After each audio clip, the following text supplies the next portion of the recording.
এই ব্যাটারি চালিত আন্দোলনের মানে যারা নেতৃত্ব দিচ্ছে, যারা সামনে আছে, আসলে এটা হচ্ছে যুবলীগ, ছাত্রলীগ বা স্বেচ্ছাসেবক লীগ, তারা এইটাকে একটা অরাজকতার দিকে নিয়ে যাচ্ছে, অর্থাৎ এটাকে আর আন্দোলনের জায়গায় না। গত 16 বছরে যুবলীগ, ছাত্রলীগ, বহু লীগ এগুলো, এখন এরা তৈরি হয়েছে মানে ইঞ্জিন চালিত রিক্সা লীগ এই সময় এসে। শেখ হাসিনার সরকারের সময় শুরু একটা অবৈধ সরকার, অবৈধ তৎপরতাকে তারা উৎসাহিত করে। কারণ এই অবৈধ তৎপরতার মধ্যে ছিল আয় রোজগারের ব্যবস্থা, ছাত্রলীগ যুবলীগের এটা আয়ের ব্যবস্থা, চাঁদাবাজির ব্যবস্থা। যে এই যে অটো রিক্সা বা ইঞ্জিন চালিত রিক্সা যেটা আমরা বলি, এটা বা সারা বাংলাদেশে ছেয়ে গেছে। আমি যদি প্যাডেল চালিত রিক্সার কথাই বলি, পায়ে চালিত রিক্সা, গত 20 বছরে, আমি যতদূর জানি গত 20 বছরে সিটি কর্পোরেশন কোনো নিবন্ধন দেয় না এদেরকে।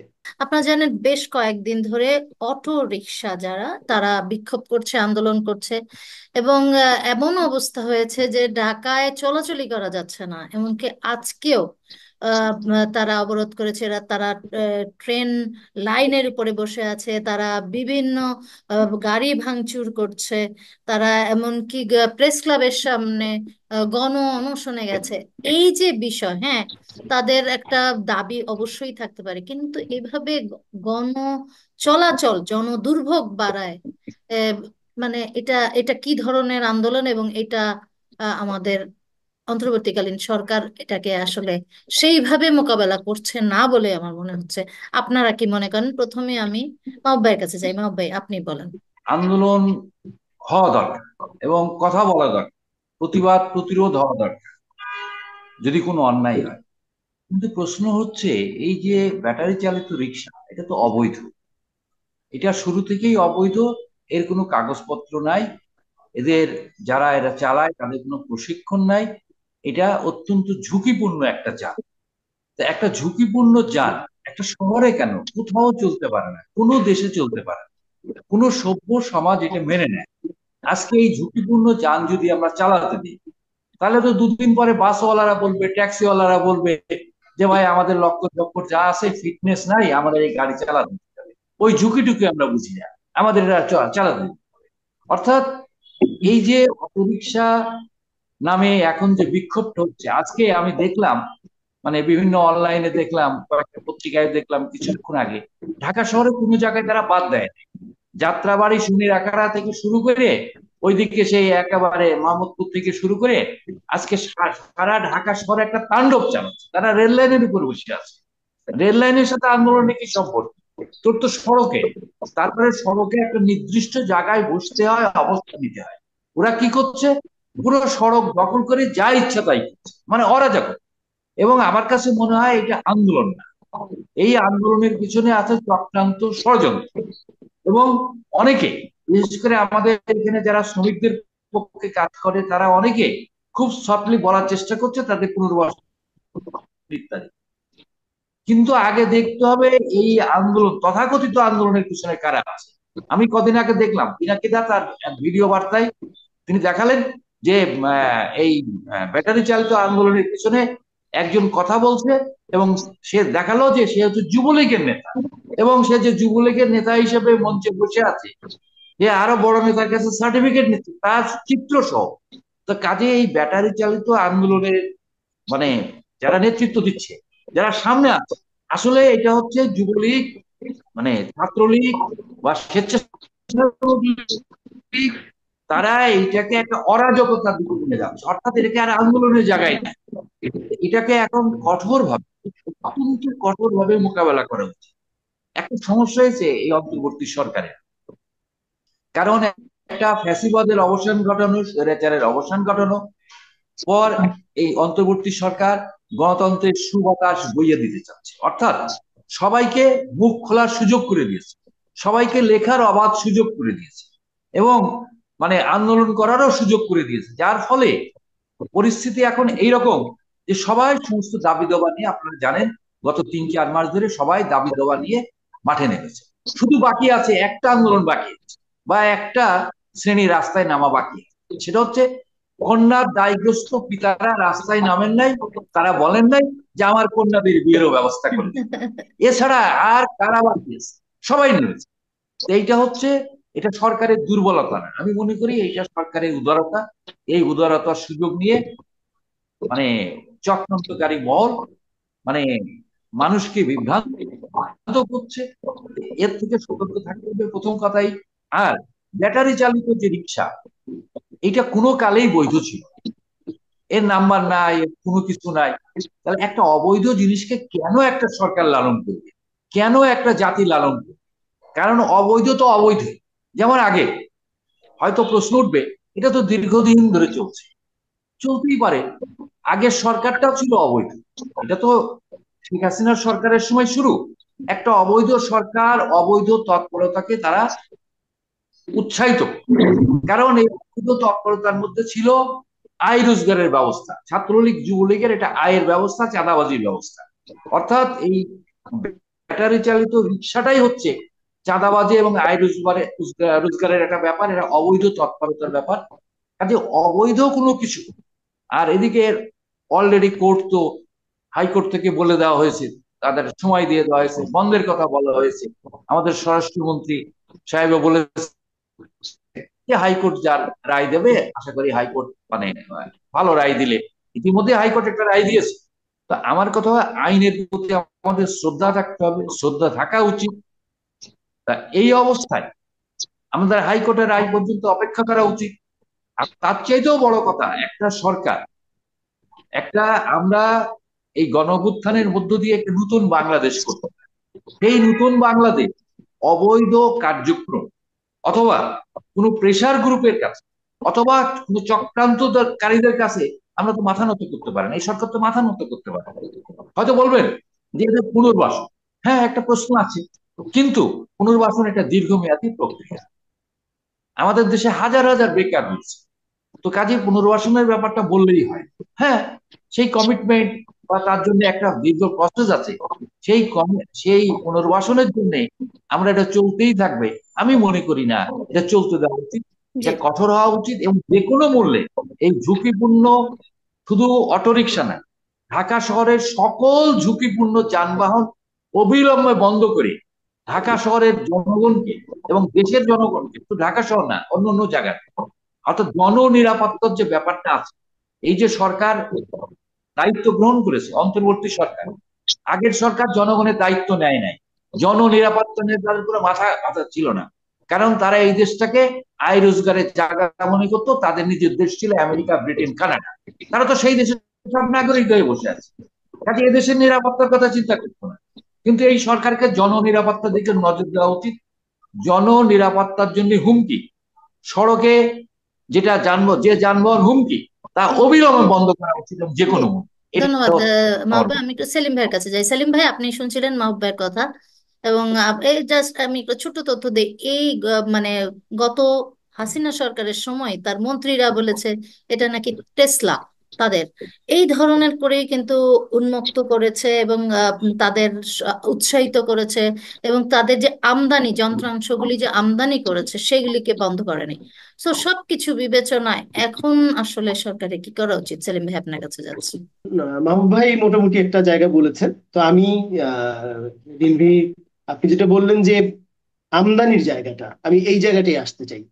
বাংলাদেশে যে কোনো নিষিদ্ধ বিষয় বা যে কোনো ধরনের জনসম্পৃক্ততার জায়গায় যদি কোনো বিষয় অবৈধভাবে চলতে থাকে, আমি একটা শব্দ বলেছি, জনসম্পৃক্ততার জায়গায় অবৈধ বলে চলতে থাকে এরকম। যেমন এই যে অটো রিক্সা, এটা সাংঘাতিকভাবে একটা জনসম্পৃক্ত বিষয়, জনগণের রোজগারের একটি উপায়। এরকম আরো অনেক কিছু আছে, কিন্তু এই রোজগারের উপায়ের যে বাহনটি, ক্যারিয়ারটি, সেইটি হয়ে যায় অবৈধ। সেইটিকে গভর্নমেন্ট বৈধতা দেয় না, কিন্তু এটা জনসম্পৃক্ত হয়ে যায়, জনগণের মধ্যে ছড়িয়ে যায়, জনগণ এটা দিয়ে রোজগার করতে থাকে।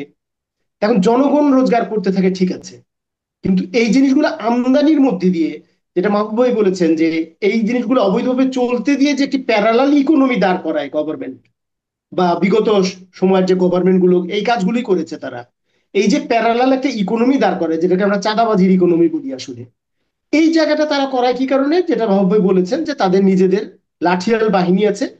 যুবলীগ, যে গত টার্মে যদি আমি বলি, গত 16 বছরে যুবলীগ, ছাত্রলীগ, মানে বহু লীগ, এগুলো এখন এরা তৈরি হয়েছে মানে ইঞ্জিন চালিত রিক্সা লীগ এই সময় এসে। তা এখন আমার কথা হচ্ছে যে আমদানি কারা করে? এর আগের সরকারে যারা টেসলা বলেছে, তারাই এই মোটর গুলোকে আমদানি করেছে, যে টেসলা বানাইতে হবে। এই জন্য যে আমদানি, মানে যন্ত্রাংশ আমদানি করতে হবে, সেগুলো অবাধে আমদানি করতে হবে। এখন আমার কথাটা হচ্ছে যে এই আমদানিটা বন্ধ করতে হবে, যদি আমরা এই ইয়াটাকে কি বলে, এই ঝুঁকিপূর্ণ বাহনটাকে বন্ধ করতে চাই। নাম্বার ওয়ান, যে এর জন্য যে মূলত চায়না থেকে যে যন্ত্রপাতি গুলো আসে, মোটরটা আসে বিশেষ করে, আর গুলো আমাদের এখানেই হয়, যে চেসিস টেসিস ইত্যাদি এগুলো আমাদের এখানে হয়, কিন্তু মোটরটা আসে কিন্তু। আর যেটা হলো নিয়ন্ত্রণ করা, যেটা হ্যান্ডেলটা এবং ওইখানে যে স্পিডোমিটারটা আছে, এগুলো, কারণ এগুলো কারা আনে? গত 16 বছর এনেছে আওয়ামী লীগের লোকজনরা। তাদেরকে শেখ হাসিনা ওই যে তার বাবার মতো, আমাদের জাতির পিতার মতো কোট আনকোট, ও যে এই তোদের কি লাগবে। তো শেখ হাসিনাও গেল 16 বছর তার নেতাদেরকে বলে দিয়েছিলেন, তোদের কি লাগবে, আমদানি পারমিট অমুক তমুক যা ইচ্ছা নিয়ে নে। এটা সব ক্ষেত্রেই করেছিল তারা। দেখো এখানেও অবাধে আমদানি হয়েছে, এবং এটার কোনো লাইসেন্স ছিল না, আমদানিরও লাইসেন্স ছিল না। আমদানি কি পরিমাণ করা হবে সেটারও কোনো সরকারি বিধিবিধান ছিল না। যে কারণে আজকে এই যে অটো রিক্সা বা ইঞ্জিন চালিত রিক্সা যেটা আমরা বলি, এটা বা সারা বাংলাদেশে ছেয়ে গেছে। এখন হচ্ছে যে ঢাকাতে কেন এত হলো?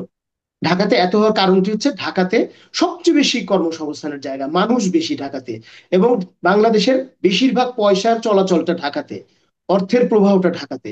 যে কারণে একজন গ্রামের ছেলেও মনে করে, যে কিনা হয়তো বা অশিক্ষিত, সেও মনে করে যে আমি ঢাকায় গেলে একটা কোনো মতো একটা যদি আমি রিক্সা নিতে পারি, আমি সারাদিনে 1,000 1,500 টাকা ইনকাম করবো। তখন সবাই ঢাকায় আসে।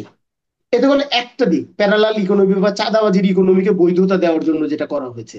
নাম্বার টু আসি, যেটা পিনাকি ভট্টাচার্য তার একটা পোস্টে বলেছেন, দেখিয়েছেন যে যুবলীগের একজন নেতা। আমি আজকে যখন সকালবেলা আমার মেয়েকে কলেজে থেকে নিয়ে আসি, আসার সময় দেখি রাস্তা বন্ধ, আমার বসিলা এলাকা, মোহাম্মদপুরের বসিলা এলাকায়। এবং আপনি জানেন যে বসিলা এলাকায় প্রচুর নিম্ন আয়ের মানুষ থাকে।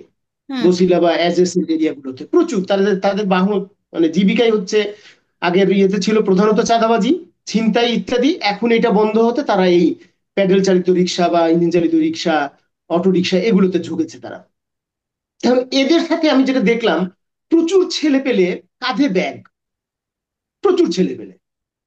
তো আমার মার সাথে মেয়ে ছিল, মেয়ে বলতেছে বাবা দেখো সব ছাত্রলীগের। হ্যাঁ, ও কিন্তু ইন্টারমিডিয়েট সেকেন্ড ইয়ারে পড়ে। ও বলতেছে এরা ছাত্রলীগের। এবং আসার সময় আমি সিএনজি তে 4-5 জন বসে আছি, তারাও বলতেছে এরা কেউ, অধিকাংশই রিক্সাওয়ালা না, এখানে হয়তো 100-2 রিক্সাওয়ালা আছে, আর বাদ বাকি সবাই হচ্ছে বাইরে থেকে আসা, বহিরাগত। ওরা টার্মটা ইউজ করছে বহিরাগত। এখন হুম। এই জায়গাটা, আমার প্রশ্ন হচ্ছে তাহলে গভর্নমেন্টের একটা গোয়েন্দা সংস্থা আছে, তাই তো? হুম। আমরা যদি আবারও সেই গোয়েন্দা ব্যর্থতার কথাই বলি, যে এর আগের এগুলো হয়েছে গোয়েন্দা ব্যর্থতা, কিন্তু আমার গোয়েন্দা সংস্থার কাজগুলো কি? এই যে গভর্নমেন্টের বিরুদ্ধে এই ধরনের আন্দোলন শুরু হচ্ছে, তার তো একটা প্রিপারেশন তারা নিচ্ছে, নিচ্ছে না? হয়তো গত রাত্রি তারা আলোচনা করেছে কোথায় কিভাবে তারা অবরোধ করবে, কোথায় কিভাবে তারা অবস্থান নেবে, এই জিনিসগুলো তাদের তো আলোচনা হয়েছে। তাহলে আমাদের গোয়েন্দা সংস্থা বা পুলিশের ভেতরে যে গোয়েন্দা সংস্থা আছে, তারা কি করছে? তারা তো মাঠে আছে। হুম। হয়তো বলবেন যে তারা তারা অভ্যুত্থানের মধ্যে দিয়ে নিষ্ক্রিয় হয়েছে, 3 মাসেও বা 4 মাসেও কি আমরা তাদেরকে সক্রিয় করতে পারছি না? হুম। তাহলে গভর্নমেন্ট অন্যভাবে ভাবতে হবে, যে না, শস্যের মধ্যে ভূত এখনো আছে, এই ভূতটা আগে তাড়াতে হবে, যেটা খাদ্যদ্রব্যের সিন্ডিকেটের মধ্যেও আছে। হুম। তাহলে এই জায়গাগুলো গভর্নমেন্টকে নজর দিতে হবে। আর একটি বিষয়, যে গত 50 বছরে আমাদের এখানে সরকার নামের যে বাহাদুরি করেছে এই 50 বছর ধরে জনগণের উপর, এই বাহাদুরটি কখনোই কোনো নিয়মের মধ্যে থাকতে চায় নাই। এটা আমি যদি 72 থেকেই ধরি, হ্যাঁ, কোনো নিয়মের মধ্যে থাকতে চায়নি। যে কারণে তারা রাষ্ট্রের যে বিভিন্ন অর্গান আছে, রাষ্ট্রের যে বিভিন্ন আর্থসামাজিক প্রতিষ্ঠান আছে, গণতান্ত্রিক প্রতিষ্ঠানগুলোর কথা আমি বাদই দিলাম, আর জনগণের সাথে সম্পৃক্ত যে প্রতিষ্ঠানগুলো আছে, এগুলোকে তারা কোনোভাবে নিয়মের মধ্যে রাখে নাই। আমি যদি প্যাডেল চালিত রিক্সার কথাই বলি, পায়ে চালিত রিক্সা, গত 20 বছরে, আমি যতদূর জানি গত 20 বছরে সিটি কর্পোরেশন কোনো নিবন্ধন দেয় না এদেরকে, হুম। এই পায়ে চালিত রিক্সাগুলোকে। হুম। নিবন্ধন না দেওয়ার কারণটা কি? নিবন্ধন না দিয়ে তারা এগুলোকে যুবলীগ, ছাত্রলীগ বা তারও আগে ছাত্র দল, তারও আগে এরশাদের পেটোয়া বাহিনী, এদেরকে দিয়ে দিয়েছিল, ইজারা দিয়ে দিয়েছিল, বাবা তোরা দেখভাল করবি, তোরা এখান থেকে যা পারিস করে নে। এরকম একটা হুম। জায়গা ছিল। যে কারণে তারা এগুলোকে কখনোই নিয়মের মধ্যে আনেনি। তাহলে অন্তর্বর্তী সরকারের, প্রায় আমরা তো অন্তর্বর্তী সরকার আসলে প্রায়োরিটি বলতে বলতে মুখে ফেনা তুলে ফেলেছি, যে প্রায়োরিটি নির্ধারণ করতে হবে। কিন্তু অন্তর্বর্তী সরকার এখনো পর্যন্ত তাদের প্রায়োরিটিটা জনগণের সামনে আনতে পারছে না। তারা বলছে আমাদের সংস্কার প্রায়োরিটি, কিন্তু সেখানেও যে ভিগোরাসলি বা খুব মানে ক্রিস্টালি মানুষের কাছে তুলে ধরা আস্থার জায়গায় ডেভেলপ করে করার একটা জায়গা, সেটাও তারা করছে না। কেমন যেন মানুষ মনেই করছে সবকিছুতেই তাদের কেমন যেন একটা গাছাড়া গাছাড়া ভাব। তো এই জায়গাটা তো থাকতে চলবে না।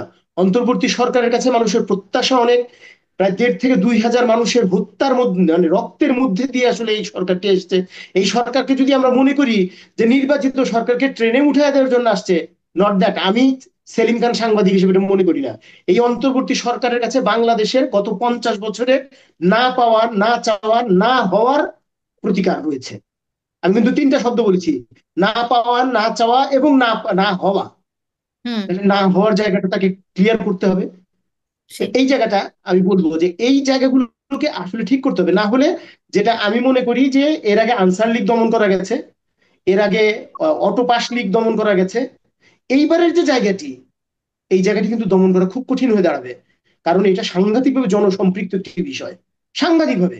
কারণ হুম। ঢাকা শহরে আমার ধারণা কয়েক লক্ষ এরকম রিক্সা আছে, সেই কয়েক লক্ষ রিক্সা আছে। হ্যাঁ, আপনি কি সেই বলবেন, সেখানে আমিও আপনাদের যুবলীগ সাথে রয়েছে। একমত যে আসলে সরকারের এখন কঠিন হওয়া ছাড়া আসলে কোনো উপায় নেই, যদিও একদমই তাদের একদমই। উপদেষ্টারা বলছেন যে এখন আমরা যদি কঠিন হই সেই ক্ষেত্রে আবার আপনারাই সমালোচনা করবেন। আপনারা সমালোচনার ভয় করলে তো হবে না। কঠোর হওয়ার ব্যাপারটা সরলীকরণ করলে তো হবে না। যেমন আমাদের দেশের স্বাধীনতা শব্দটি অত্যন্ত সিম্পল হয়ে গেছে। এটা হওয়ার কারণ আছে, এটা হয়েছে পাকিস্তান বিরোধিতার সময় আমরা পাকিস্তানের যা কিছু বিরোধিতা করেছি তাই হচ্ছে স্বাধীনতা, এবং সেটাই বৈধ। হুম। সেই ধারাবাহিকতাটা রাজনীতিবিদরা গত 50 বছরে রেখেছে, যে মানে আমার পক্ষে, সরকারের পক্ষে যা কিছু করবা সবই হলো স্বাধীনতা, এর বাইরে গেলে স্বাধীনতা হরণ হয়ে যায়। হ্যাঁ, তা এখন স্বাধীনতা কঠোর বিরোধী। হইলে সেটা স্বাধীনতা হরণ তো না, আমাকে জি। নিয়মের মধ্যে আনতে হবে, রাইট। আইনের মধ্যে আনতে হবে। আপনি ছেড়ে রাইট। দেবেন আর বলবেন যে এটা দমন করতে গেলে স্বাধীনতা হরণ করা হয় না, আপনি নিয়মের মধ্যে এনে, আইনের মধ্যে এনে আপনি স্বাধীনতাটা দেন।